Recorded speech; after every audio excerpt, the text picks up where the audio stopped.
నిన్నే అనంత హిందూపూర్ నేను రివ్యూ చేస్తే ఈ సంవత్సరం హిందూపూర్లో వర్షం తక్కువ పడింది, కానీ కాస్తో కోస్తో నీళ్లు ఇవ్వగలిగామంటే ఆ ప్రాజెక్ట్ వల్ల ఇవ్వగలిగాం. దీనికి శ్రీకారం చుట్టిన వ్యక్తి నందమూరి తారక రామారావు గారు అని చెప్పి ఎప్పుడు కూడా మంచిని మనం ఎప్పుడు గుర్తుపెట్టుకోవాలి. దిశ ఈరోజు కాటన్ ఈ దేశస్థుడు కాదు, బ్రిటిష్ పాలనలో ఇక్కడికి వచ్చాడు. కానీ ఆయన చేసిన పనేంటి?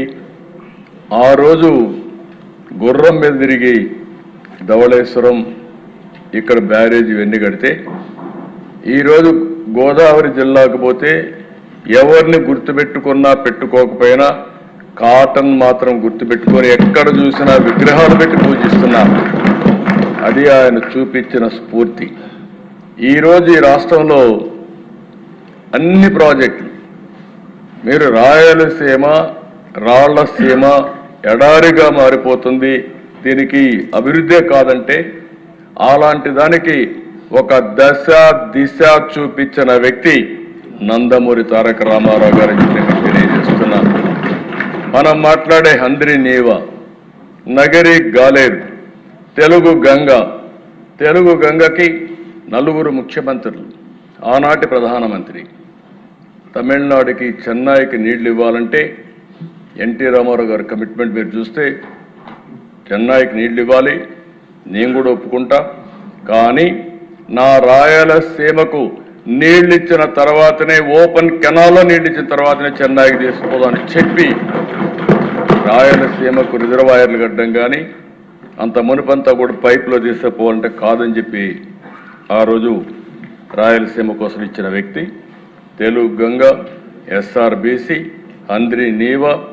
ఈరోజు రాయలసీమలోనే కాదు ఆంధ్రప్రదేశ్లో కట్టిన ప్రతి ఒక్క ప్రాజెక్టు కూడా ఆ రోజు ఎన్డీఏలు అయినాయి, లేకపోతే తెలుగుదేశంలో అయ్యాయి తప్ప కాంగ్రెస్ పార్టీ ఎప్పుడు కూడా ఏమీ చేయలేదని చెప్పి కూడా ఆనాటి కాంగ్రెస్, ఈరోజు వైఎస్ఆర్ కాంగ్రెస్ పార్టీ ఎప్పుడు చేయలేదు. దిశ రెండో దిశ వెలుగొండ, నిన్నే పోయి వచ్చా చూస్తే ఒకసారి చరిత్ర. దిశ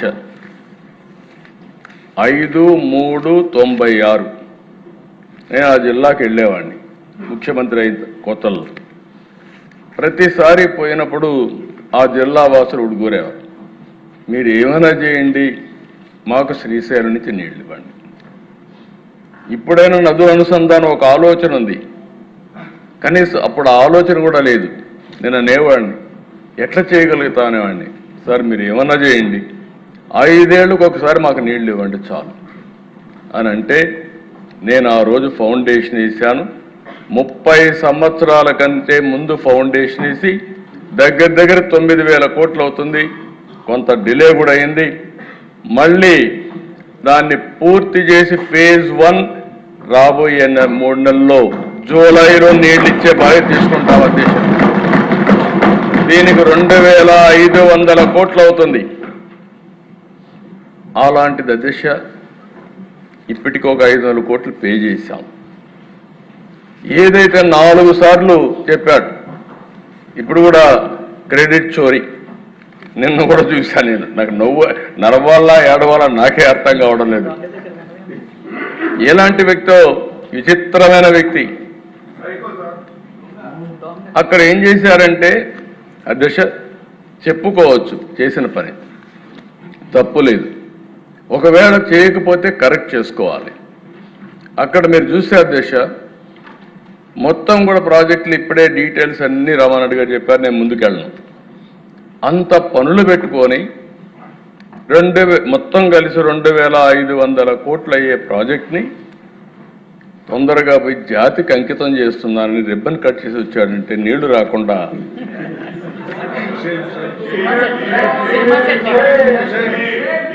కుప్పంలో కూడా చేశాడు అధ్యక్ష. మా కుప్పంలో కూడా పోయి నీళ్ళన్నీ కూడా పెడుతుందని చేస్తే ఒక ట్యాంకర్లో తీసుకుపోయి సెట్టింగ్ చేస్తే ఆ నుంచి బయట వస్తానే నీళ్లు ఎక్కిపోయినాయి అధ్యక్ష. అసలు నీళ్లు ఉంటాయి కదా అధ్యక్ష. ఇక్కడ పట్టిసీమల గురించి మాట్లాడినప్పుడు అన్నారు అధ్యక్ష, మీకు ఐడియా ఉంటుంది. పట్టిసీమ నేను తీసుకొస్తే ఇదెందుకు పట్టిసీమ అన్నారు. ఇప్పటికి అధ్యక్ష దగ్గర 12 ఏళ్ళు 11 ఏళ్ళు